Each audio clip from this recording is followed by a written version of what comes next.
કયું છે આગળ? બોવા છે?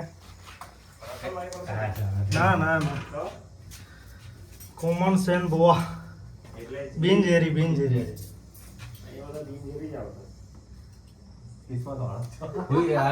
આરામ કરે એવું કરે હે ઓવર ટુ બી નથી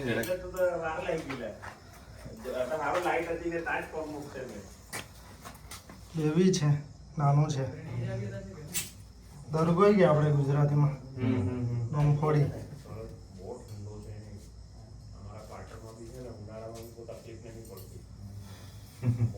હા નીચે બહુ મસ્ત ઠંડી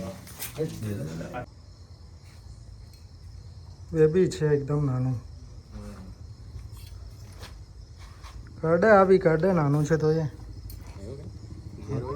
હે બિનઝેરી અજગરનું બચ્ચું જેવું દેખાય ને. મને પેલા એ જ લાગ્યું પણ મેં કીધું આટલું નાનું નહીં હોય. અજગરનું બચ્ચું આટલું કેમ મળે? થેલી લઈ લે ને આકાશ પેલી.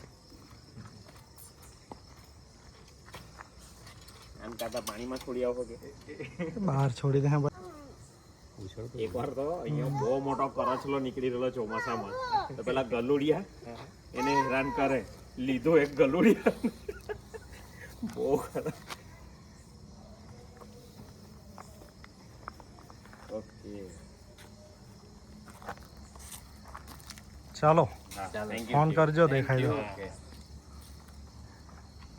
જો આ સાપને તમે લોકો જોઈ શકો છો. આ સાપ આપણને હુબહુ અજગરનું બચ્ચું દેખાય છે, પરંતુ આ સાપ એ અજગરનું બચ્ચું નથી. આ સાપ એ સેન્ડ બોવા છે, જેને આપણે કોમન સેન્ડ બોવા નામે ઓળખીએ છીએ. આ સાપને આપણે ગુજરાતીમાં આ સાપને બંફોડી અથવા દરગોઈ નામે ઓળખીએ છીએ. જો અત્યારે કઈ રીતે શાંત આ મારા હથેલી પર બેઠું છે તે તમે લોકો જોઈ શકો છો. આ સાપે મોટા ભાગે આપણને જ્યાં પોચી જમીન હોય છે ત્યાં આ સાપ આપણને જોવા મળતો હોય છે. જો આ સાપના આ પૂંછડીને તમે લોકો જોઈ શકો છો. આ સાપની પૂંછડી એક ખરબચડી હોય છે.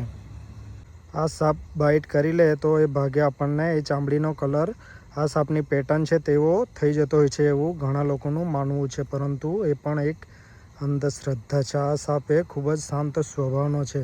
આ સાપ એ મોટા ભાગે પક્ષીઓનો શિકાર કરતો હોય છે અને ઉંદરોને ખાતો હોય છે. આ સાપ એ રસલ સ્વાઈપરની જેમ બચ્ચાને જણતો હોય છે. આ સાપે ડાયરેક્ટ બચ્ચા આપતો હોય છે. આ સાપે ઈંડા આપતો નથી. ચાલો તો આ સાપને આપણે સહી સલામત અહીં પર્યાવરણમાં રિલીઝ કરી દઈએ.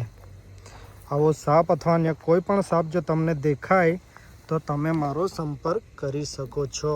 જો આ સાપ અત્યારે અહીં આઝાદ છે. આવો સાપ અથવા અન્ય કોઈ પણ સાપ જો તમને દેખાય તો તમે મારો સંપર્ક કરી શકો છો. ફરી મળીશું આવા જ નેક્સ્ટ વિડીયોમાં. જય હિન્દ, જય ભારત.